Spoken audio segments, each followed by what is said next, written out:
sejais ignorantes com respeito aos que dormem, para não vos entristecerdes como os demais, que não têm esperança. Pois se cremos que Jesus morreu e ressuscitou, assim também Deus, mediante Jesus, trará em sua companhia os que dormem. Ora, ainda vos declaramos por palavra do Senhor isto: nós, os vivos, os que ficarmos até a vinda do Senhor, de modo algum precederemos os que dormem. Porquanto o Senhor mesmo, dada a sua palavra de ordem, ouvida a voz do arcanjo e ressoada a trombeta de Deus, descerá dos céus, e os mortos em Cristo ressuscitarão primeiro. Depois nós, os vivos, os que ficarmos, seremos arrebatados juntamente com ele, entre nuvens, para o encontro do Senhor nos ares. E assim estaremos para sempre com o Senhor. Consolai-vos, pois, uns aos outros com estas palavras. Amém. Irmãos, aqui o apóstolo Paulo, ele como nós sabemos, o apóstolo Paulo ele foi um apóstolo, um servo dedicado na obra do Senhor, um missionário dedicado na obra de Deus. E Paulo deixou um compêndio, né? Deixou uma biblioteca de epístolas que nos ensina, que nos dá experiência de como nos tornar bons missionários, bons servos de Deus, como suportar as fraquezas, como suportar e ter esperança, como andar nesse mundo diante das mazelas desse mundo. Enfim, há um panteão de coisas benéficas, né, de coisas boas que nos edifica através das epístolas de Paulo. E meditando nesse versículo, meus amados irmãos, eu gostaria de falar um pouco, né, do contexto daquele tempo em que vivia Tessalônica e do contexto de hoje, né, fazer uma breve alusão. Pois bem, a palavra do Senhor diz, amados, que não queremos, porém, irmãos, que sejais ignorantes com respeito aos que dormem. Aquele tempo em Tessalonicense, por ser um período que ali estavam nascendo os grandes intelectuais, né, cristãos, onde surgiu ali, já estava surgindo o gnosticismo, as seitas, que já existia, estava crescendo. E assim, irmãos, como hoje, né, não é diferente de hoje, os irmãos da igreja estavam vulneráveis a fugir da doutrina de Deus e engajar e entrar em uma doutrina humana, em uma seita herética. E por isso Paulo ele vem em Tessalonicenses alertar aquelas almas ganhas para o Senhor, alertar aqueles servos de Deus para permanecer na doutrina, para não fugir da doutrina, para não fugir daquilo que é a esperança, para não olhar para o lado errado. Amados irmãos, a palavra do Senhor diz aqui nesse versículo 13 ao versículo 17, se trata justamente, amados irmãos, de perseverança, de esperança. Se trata, meus amados irmãos, também de ignorância. Tanto que o apóstolo Paulo fala: não sejas ignorante a respeito dos que dormem. Ou seja, havia ali uma dúvida de que será que nós iríamos encontrar após a morte? Será que nós que ficarmos vivos até a volta do Senhor seremos prejudicados por isso? Ali havia um medo de ser prejudicado, havia ali um temor de ficar, um temor de onde os mortos deveriam estar. Será que eles estavam salvos? Aqueles crentes que já partiram e hoje se encontram com Cristo, será que realmente está com Cristo? Essa dúvida estava chegando à cabeça daqueles homens, daquele povo, daquela sociedade de Tessalônica. E Paulo, ele, a segunda vez, né, não pode estar a segunda vez pessoalmente, mas ele envia essa epístola, né, ele envia essa mensagem, né, que é mais como eu posso dizer aqui, Paulo ele repete o que ele diz, né, a doutrina, ele não coloca nada novo, ele apenas repete, né, ele pede esperança para o povo. Irmãos, nós vivemos hoje um cenário bastante vulnerável às dúvidas, ao ceticismo na cabeça dos cristãos. E também há uma vulnerabilidade ao pragmatismo nas mentes dos pregadores e líderes, né? Enviesados com más doutrinas, más caminhos. Pois como sempre, de um lado há um panteão de ovelhas, né? Muitas ovelhas perdidas, ou perdendo do pastor, saindo da direção da verdadeira porta, do verdadeiro Deus, e estão se encontrando com líderes que são capazes, irmãos, de infringir a lei e tornarem a ordem e infringir a ordem divina. Tudo isso não porque estão preocupados com as almas, não porque estão preocupados com o irmão que está vivendo nesse cenário, nesse confinamento, nesses problemas, não. A preocupação não é essa. Não tem nada de amor nessa preocupação desses líderes, desses homens que vivem pregando prosperidade, vivem pregando coisas materiais em meio a um cenário de dor, em meio a um cenário de angústia, em meio a um cenário de desesperança, em meio a um cenário de tanto medo que nós estamos vendo ao nosso redor. Não é diferente de Tessalônica. Tessalonicenses é uma epístola que nos motiva a ter uma esperança, a ser servos fiéis, a buscar a presença de Deus. E Paulo nos mostra aqui o zelo de quem está preocupado com as ovelhas de Cristo. Paulo está preocupado, irmãos, com o estado emocional, espiritual, está preocupado com o estado emocional, espiritual daquele povo, daquela época. Mostra o zelo pelo chamado que ele tem. Nesse momento ali estava crescendo na igreja a grande destruidora da esperança. Estava nascendo ali, amados irmãos, um grande desânimo, uma grande destruidora da esperança, que é a dúvida, que é o ceticismo. O ceticismo estava tomando conta da cabeça daqueles intelectuais, cristãos intelectuais que achavam doutores, achavam que eram homens que poderiam viver por si mesmos. Ali nascem, amados irmãos, como a fé. A dúvida é como a fé, ela nasce pequena como um grão de mostarda. A diferença é que a fé, ela constrói, mas a dúvida, ela destrói, ela mata. A grande diferença é essa. Esse olhar desviador estava causando incertezas e tristezas nos crentes daquela época, comprometidos com a palavra de Deus. Essas incertezas, essas dúvidas de se haveríamos de ser salvos, se Cristo voltar e nós estivermos vivos, para onde iremos? Será que iremos ser prejudicados? A dúvida sempre ataca as emoções, tira o nosso sono e traz medo do futuro.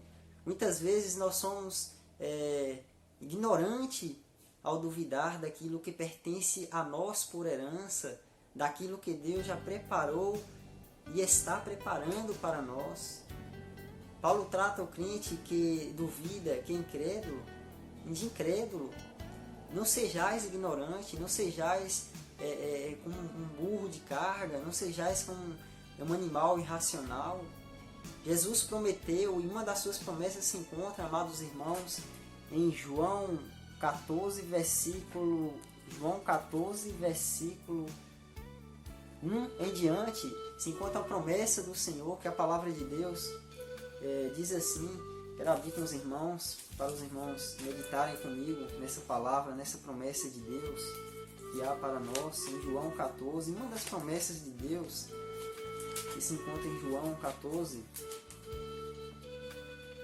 Amém, amados irmãos? João 14.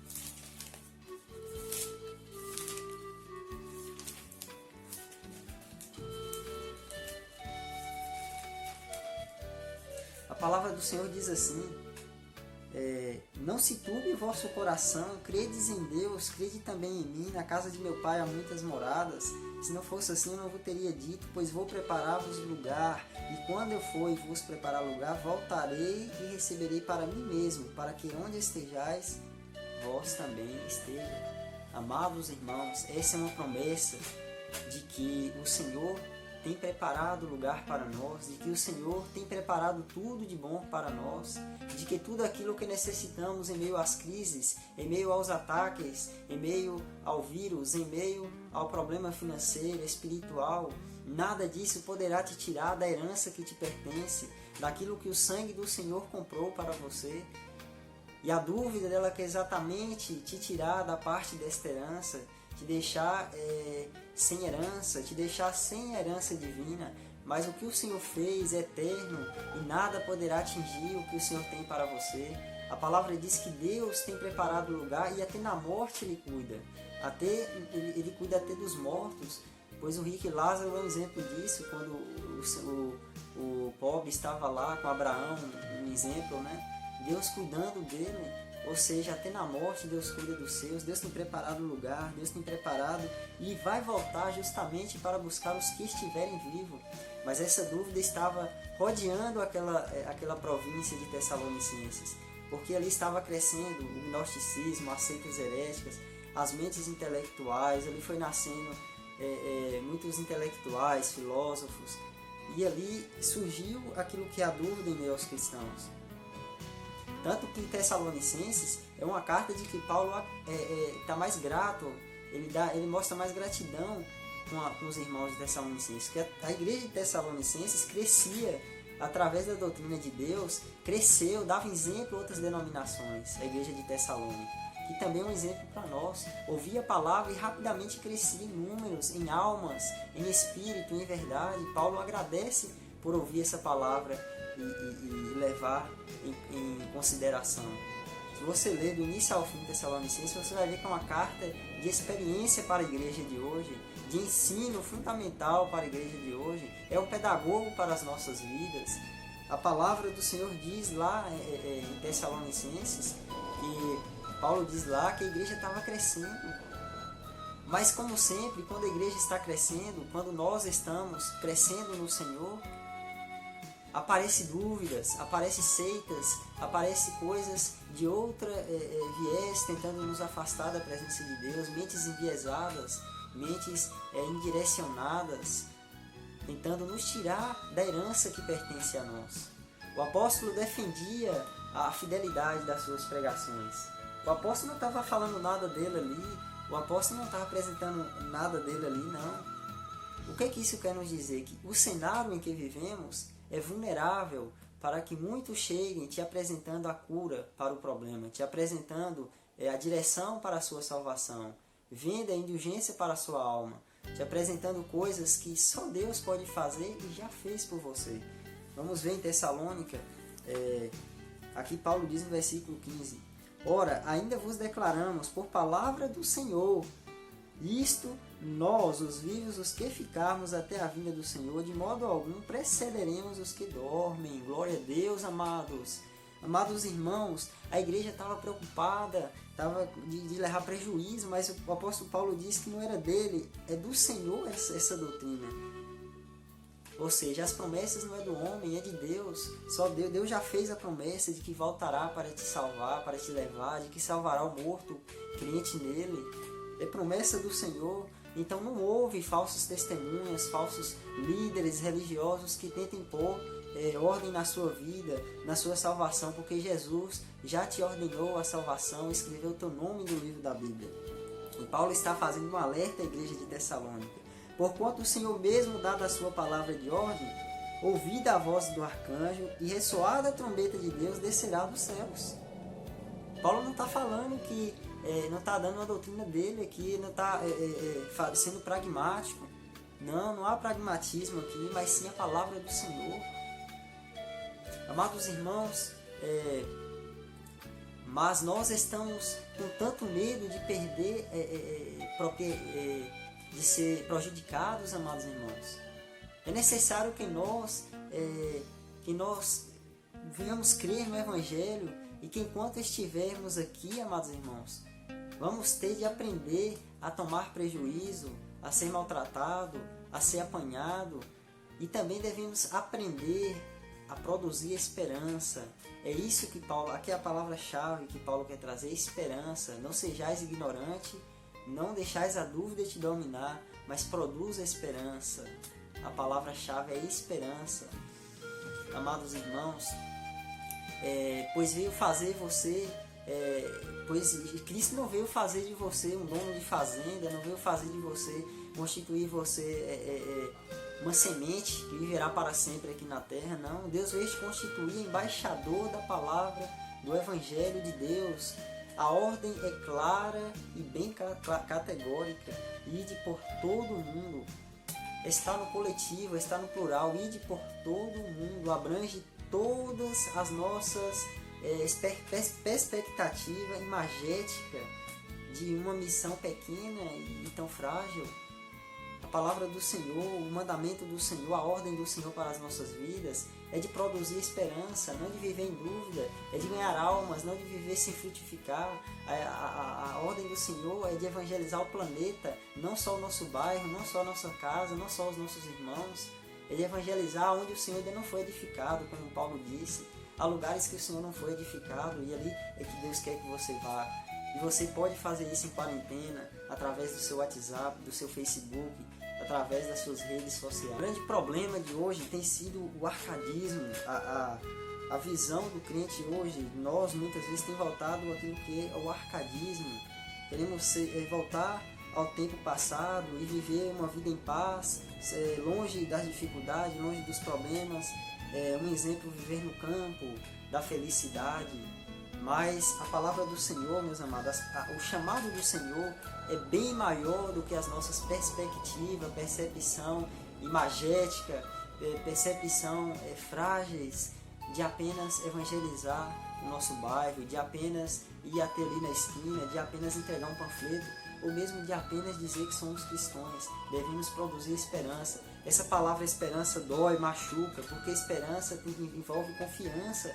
Você vai crer no que você não vê, você vai esperar o que você não pode fazer e que o que até hoje o mundo não pode fazer com sua ciência, com sua sabedoria, com sua várias evoluções nas áreas cientistas, mas somente Deus, somente no sentido vertical pode acontecer. É difícil ter esperança. Dói em mim, dói em você, mas é necessário, porque a palavra diz assim, aqui, amados irmãos, surge o medo de ser prejudicado, a ignorância. Ali muitos estavam talvez pensando, mas será que quando Jesus voltar e eu estiver vivo, será que eu vou?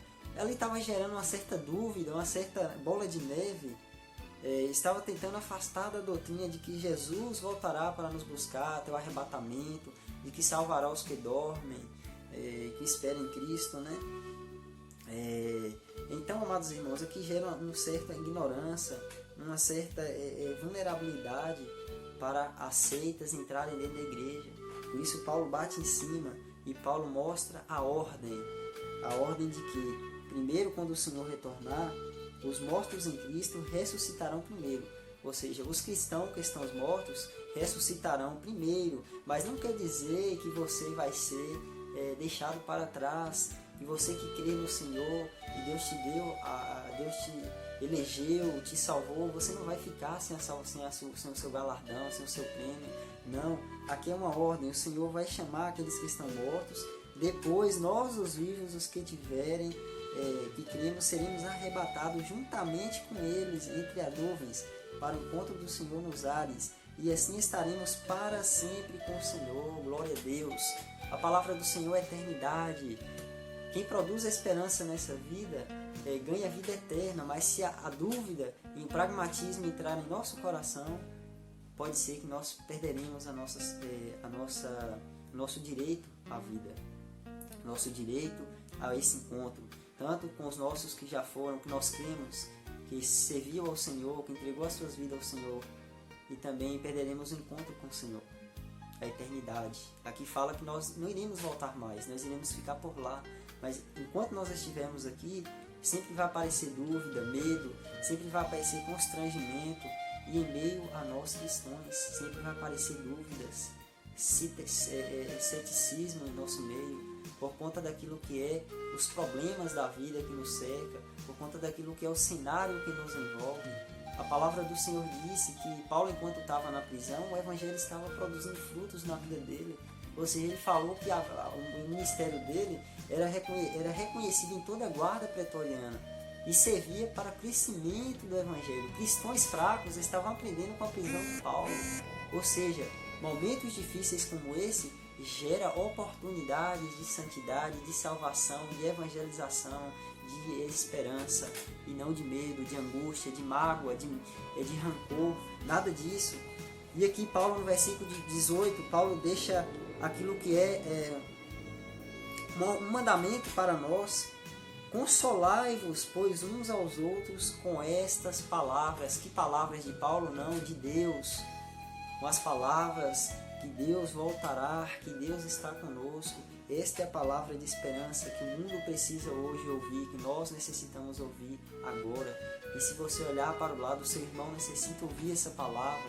Diga a ele através de um áudio, através de uma palavra, de uma mensagem, mas diga-o, pois a palavra do Senhor nos ordena a abranger todo o planeta, aos lugares em que Cristo ainda não foi fundamentado, não foi edificado. Esses lugares necessitam de consolo, e esse consolo, Paulo diz, só vem através da palavra e da evangelização. Nós precisamos e somos comissionados a levar essa palavra de paz.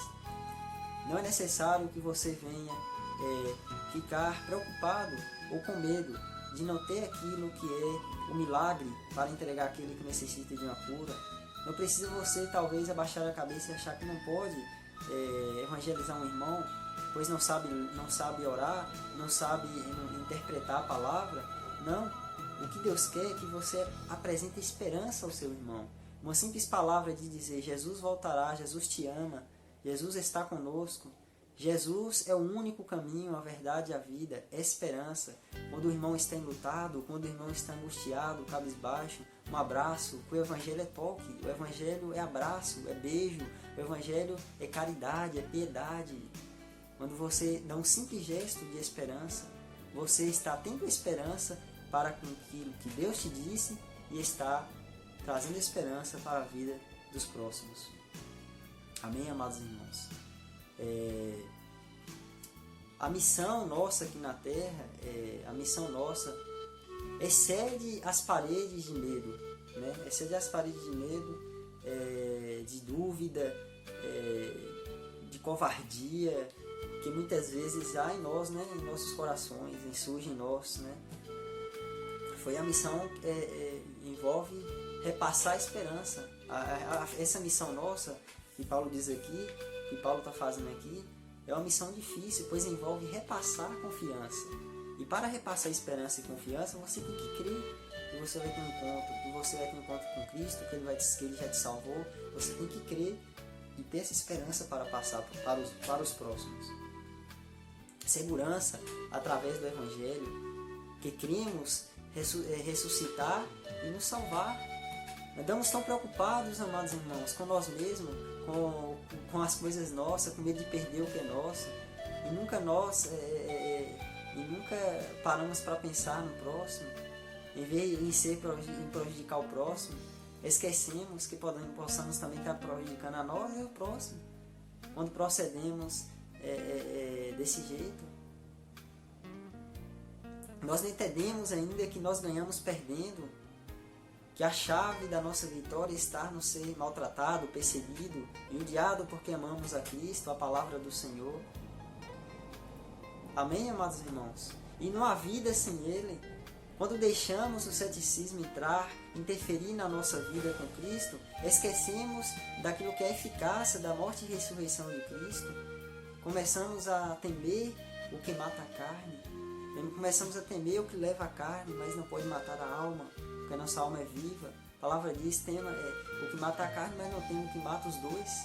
Ou seja, aqui Paulo fala que, pois se cremos que Jesus morreu e ressuscitou, assim também mediante Jesus trará em sua companhia os que dormem. É simples. Basta você crer que Jesus veio, morreu e que Ele ascendeu ao céu. Essa é a palavra-chave de manter a viva esperança.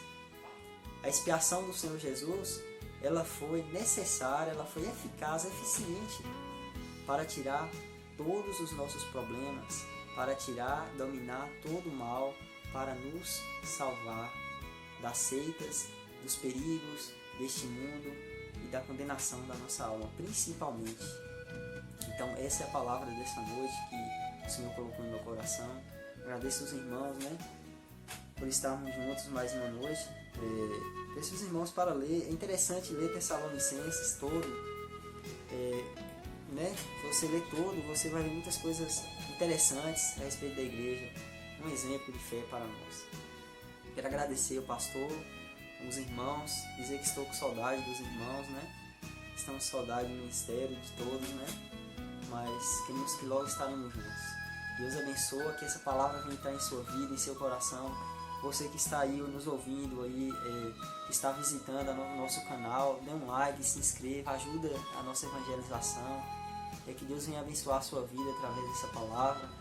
Abençoa também os irmãos aí que estão começando aí no grupo aí a participar dos cultos. Deus abençoe os visitantes, amém?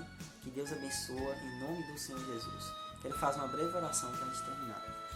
Senhor nosso Deus e nosso Pai, em nome do Senhor Jesus, eu quero pedir a Tua santa proteção, quero pedir o Teu Santo Espírito para nos proteger, Pai, nos livrar do mal, nos livrar do ceticismo, pragmatismo, da mágoa, da angústia, do acômodo da nossa alma, da nossa vida espiritual, pois nela necessitamos crer no Senhor, crer no ato consumado do Senhor, Pai, de que o Senhor morreu por nós, ressuscitou, e isso bastou para nós.